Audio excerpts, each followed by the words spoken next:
Hello, hello, I'm Kats, and welcome back to the free-to-play review. So today is going to be a double whammy. We've got two topics to talk about because two events have gone live at the exact same time, so we're going to cover them both in one video and spare you guys the pain of clicking on two separate videos. But yes, we have the Infernal Deck of Fate, and then we have the Force Summon pool going on right now. So let's kick things off with the bigger item here, which is the Infernal Deck of Fate here. And as you probably have heard by now, the main appeal of this particular Deck of Fate is that you can earn yourself fragments for Gracchos Turndrake, one of the Chaos Awakens special demon spawn champions that have been added to the game.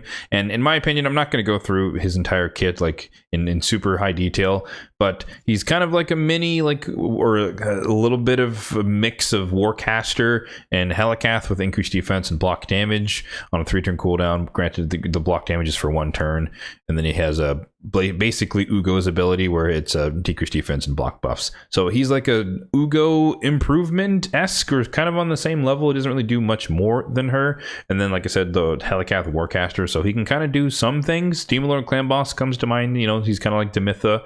I guess anything where Demitha would work, he would also work on those types of teams, or maybe not with the buff extension. I'm not sure if that was required for those style of teams, but I digress. But he's like okay, but I don't know. He's not really blowing me away. He's like a B to C tier champion in my opinion, and I don't think he's really worth your resources, as we'll get into as we go along here. But let's back up a little bit. So this is the Deck of Fate. There are 40 cards in the deck, and as you can see here, the breakdown is that there are 18 common cards, 14 rare cards, and 8 epic cards. So different rarities have different rewards. Obviously, the better stuff like the Primal Legendary Tome are going to be locked behind some of the epic cards, and majority of the fragments are going to be in the rare and the commons, but there may be 1 or 2 nodes in the epics as well.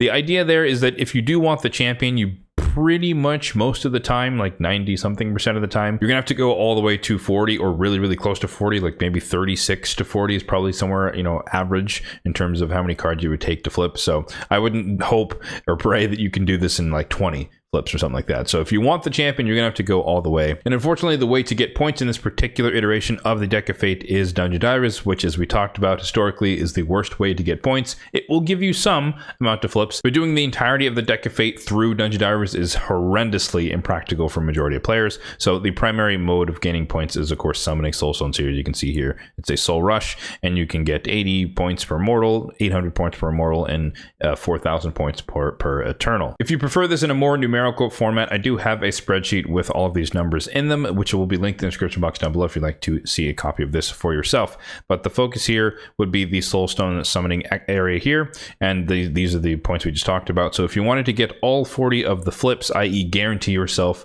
the champion, it would cost you 500 mortals, 50 immortals, or 10 Eternals. Obviously, you can mix and match the different types as well. And I always like to call this out here, and is that the nerf replier is 80% on this one. And the nerf replier is just a fancy number that's essentially, this is how much worse this is than the peak values we've seen from Soul Rushes in Decks of Fate. So the peak being 5,000 per Eternal, 1,000 per Immortal, and 100 per Mortal. And so we're at 80% of that. So this is halfway between the best we've seen and the worst we've seen. The worst we've seen, of course, being the infamous Freya Deck of Fate, where it was down at 60%, so nearly half as credit per Soulstone, which is pretty darn brutal. But yeah, we also have the massive Dungeon Diver section here, but again, this is largely negligible in terms of getting points, but nonetheless, it will add up. But if you want to see, how many points you're going to get, depending on the stage of dungeon you're going to run in terms of currency per run, currency per energy, all that math breakdown is in the spreadsheet as well. In addition to just flipping over the cards, one of the main gimmicks is that if you do happen to get 3 of a kind in a row, that being the uncommon, the rare, the epics, then you have a chance to roll on these tables and get some of these rewards. Unfortunately, this is not one of the ones where you can pin rarity, so you can't guarantee yourself 2 or 3 rares or 3 epics in a row just by preserving a streak by pinning. And like we mentioned before, there's only 8 epic cards in this deck, meaning that there's technically only 2 chances you have to get 3 epics in a row. So that's really unlikely in this scenario, especially without pinning. So it's kind of unfortunate, but maybe you can get lucky, maybe you can get the 3 rares, but most likely you should be aiming for the 3 commons or 3 uncommons in a row, just because there's that many, or 3 commons in a row, because that's majority of the deck. But yeah, like I talked about at the beginning, this is generally speaking a pretty bad deal. So my plan here is just a full skip, or I should say a partial skip. I'm not going to be pulling my Soulstones. I could do this, and that's the one thing I always like to reiterate, is that I do have enough Soulstones to do this. I have 400 mortals, I have 23 immortals, and then 0 eternals, but technically I could buy 7 with the amount of essence that I have. So and I also have 25 immortals in terms of coins. So like I definitely have enough Soulstones to do it, but I'd rather do it for an S, maybe I don't know if they guarantee an S tier champion, but an A plus tier champion, a borderline game changer, if not game changer, or an S minus, somewhere around there. Maybe I would participate in a guaranteed, but someone who's just kind of meh, B tier in my opinion, it's just not really worth my resources. And then like we said, Dungeon Divers, it's not going to happen. You're not going to get 40,000 points from Dungeon Divers unless you're spending tens of thousands of energy. The other aspect that's kind of a deal breaker here is that of course there is no boosted rates, so we're using the base rates for the Soulstones, meaning there's no 2x on 5-star 6-star perfect souls from any of the soul types, and so that's just kind of a bummer. You'd prefer for these to kind of overlap with some sort of boosted rates, that way you get more bang for your buck. You're not just going for the guaranteed champion, you're trying to get or hoping for stuff along the way. But yeah, base rates plus a meh champion equals a skip for me. But like I said, partially skipping, just because as I kind of learned with the last deck of fate, the demonic deck of fate, just by participating in the fusion that's going on right now, I will, you can see we have 700 points so far over the next 4 days. I will be running a bunch of dungeons for the sake of the fusion and the summon pools we'll get to in a bit here. But I probably will earn 4 to 5, maybe 6 flips over the course of the next 4 days, and so hopefully we'll get some fragments. The thing is, I should mention this, is that any and all fragments that I get, obviously I'm not going to get all 100, but even if I get 25, I can sacrifice all of those towards High Mother Maud, so that would still be advantageous in terms of my particular progress. But yeah, in terms of a formal recommendation, from an endgame free-to-play player, I think that if you are just itching to pull your Soulstones and you want to guarantee yourself a champion, maybe you're more so, that's the thing. If you're more so in the early game and you could benefit from, a block damage champion on a 3-turn cooldown for Demon Lord Clan Boss, you probably don't have enough Soulstones to do this. So that point might even be moot. But nonetheless, if you really feel like you want to pull some Soulstones, then you could guarantee yourself a champion that you may or may not have, or you may never get in the future, and that could be cool. But again, keep in mind there's no booster rates or anything, so you're going to be pulling during the base rates. And then, like I said, if you're participating in the fusion or you're just running dungeons in general, you're going to get some flips, and that might just give you something cool along the way. Because again, you could just hit it big, you could hit an epic card, and your one pull or your one flip could be the Primal Shard, and that's a great value. So it's definitely worth it to just keep doing what you're doing, assuming you're doing the fusion or just doing anything else, to be running dungeons, because a handful of flips, you still might be able to get 1z, 2z, or 1 or 2 of the good rewards. Moving on to the summon pool, the Force summon pool, which is a collection of a lot of Force champions, mostly supports, but a couple of nukers as well. And it's a decent mix. There is no headline champions, you don't have to worry about that. There's no 2% or highest chance to get one of these particular legendaries, but there is a pretty darn good mix. You've got Aostria Dreamsong, one of the most underrated fusions from last year, Hydra Goddess. You have Freya, the controversial deck of fate from last year, but also just a really, really powerful support, really powerful passive. Glaykad of the Meltwater, kind of an underrated champion, but he's kind of like, he's not as powerful necessarily as Duchess, but he's kind of in the conversation relative to PvE content with the revive, increased accuracy, increased defense, increased attack, and a perfect veil. So he's really solid for like Hydra, mid-level, high-level. Nishak Vermilord, probably the most or the best bomber that majority of people might actually have access to, depending on when he started to play. He was a previous fusion, but nonetheless, again, one of the best bombers, one tier below Commodus. So, the best bomber aside from a mythical is a pretty darn good title to have. Harima, one of the best passives in the game for mitigating all of the ignore defense that is alive and well in the game, and of course, just a really one of the best defense-based Force Affinity nukers in the game. Mighty Uko, kind of fallen by the wayside a little bit, but he used to be a menace a long time ago with the stun set AoE, but now he's decent. I still use him in a Hydra team currently, and he's good for that as well, but Faction Wars, he could be a reviver, stuff like that. Pythion, really solid, really tanky champion, great healer, great support, great cleanser, block debuffs, etc. Great reviver, really solid, really integral, at least for me, for Faction Wars, hard mode and normal. Saltus Dragonbane, another nuker, a step down from Harima, but he does provide his own increased defense. And of course, one of his claims to fame is that he's one of the best champions for dragon soloing healing once you get to the last bit. He doesn't really need to be fast. He's immune to poisons, decrease defense, and weaken, and he reflects all of those debuffs back to the attacker. So the dragon will just poison himself, which is really, really good and can make for some extremely fast runs. The last two here, Tholan Foulbeard was, of course, one of the last fusions. So you probably have him if you went for it, but if you don't, he's probably not the one you want compared to everything else we've talked about. And then I guess maybe controversial, but Vault Keeper Wixwell, he was the Community Weeks champion or fusion from last year, and he's gotten another claim to fame with the current fusion going on right now. So if you don't have Wixwell, you weren't playing around last year, then he could obviously be a really, really good pickup if you wanted to abuse the current fusion in the future with his prowess with damage from shields. In terms of the epics, pretty decent mix. You got a couple of Lady Mikage epics if you're still working towards that. You have Alyssania, I think is her name. Yeah, Alyssania is there, and Firegun Isbel, as well as Lady Quillen. So 3 Lady Mikage epics. Aside from that, Doom Priest is good, decent support, cleanser, runner in like Relentless. Husk, I shall use him in my Hydra team. Good provoke, enemy max HP. Geomancer, of course, one of the most powerful epics for PvE in the game. Rector Wrath, one of the best accessible Hydra champions in the game. Perfect Veil, healing, revival.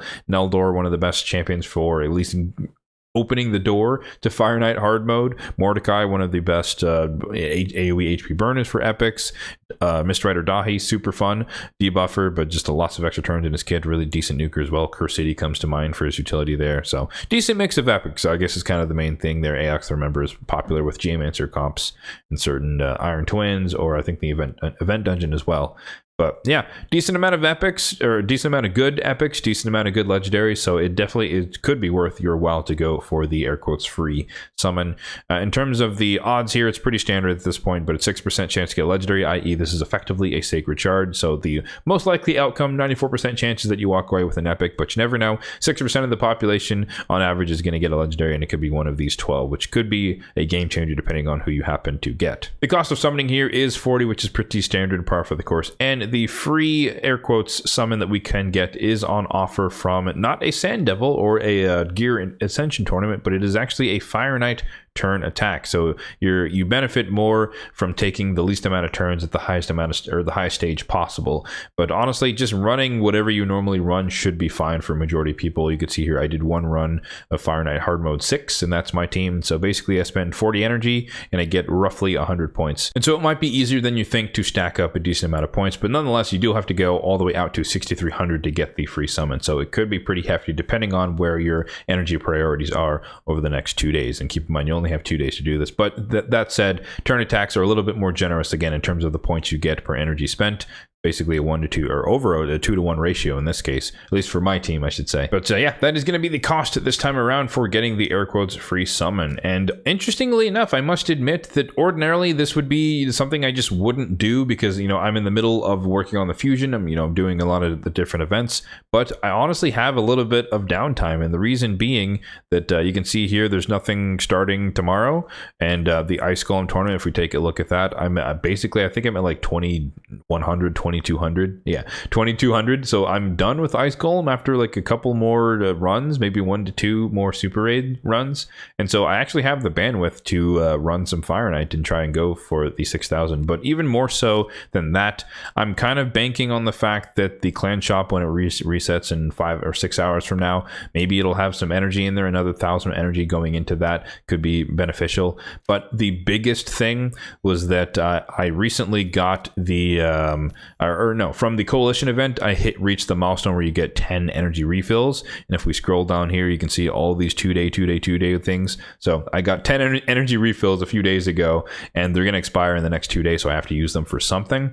And as you saw, there's not really anything else that's going to pop up in the next day or so. And so I could just dump a bunch of short-term energy into Fire Knight and try and go for the 6,000. So it's pretty rare for me to go for these, which is kind of nice, I guess, for change of pace. But so in my case, I will be actually going for this force summon pool. In terms of who I'd personally be looking for, I have Aostrid, I have Harima, I have Nishak, Uko, Stultus, Pythion, Wixwell, and Tholan. So I'd be looking for a Freya or a Gladecat. I think those would be the most useful. Freya, mostly in my case for arena, just having the passive so I can go into different fights and not instantly die and get one shot.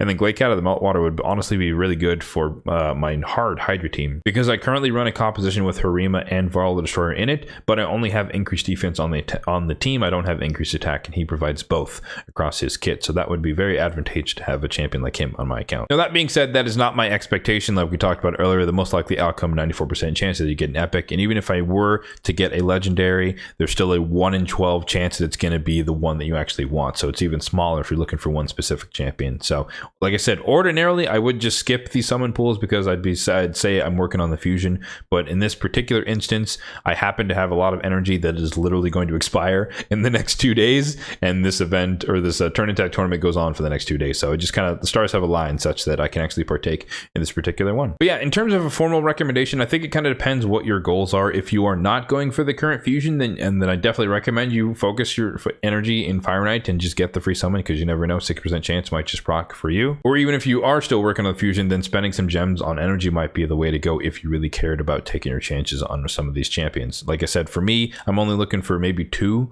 out of the 12, but that's just because I happen to have most of them. But there's a lot of good ones up for grabs, good legendaries, and even good epics depending on what you need again. So I would say that if you have some resources to allocate towards this, most certainly do it. It's worth the chance. You never know what could happen. But if you're really focused on something else, then I wouldn't feel bad skipping this either. So there you have it. That concludes this dual free-to-play review of the Force Summon Pool as well as the Infernal Deck of Fate. Let me know your thoughts on both of these events in the comment section down below. Are you going to go for the guaranteed champion? Are you going to go for the air quotes free summon from the summon pool? As always, if you did find this video helpful, then be sure to hit that like button down below. It really does help out the channel. And also feel free to hit the subscribe button down below if you are enjoying the content on this channel for more content just like this one in the future. Thanks for watching and have a good one.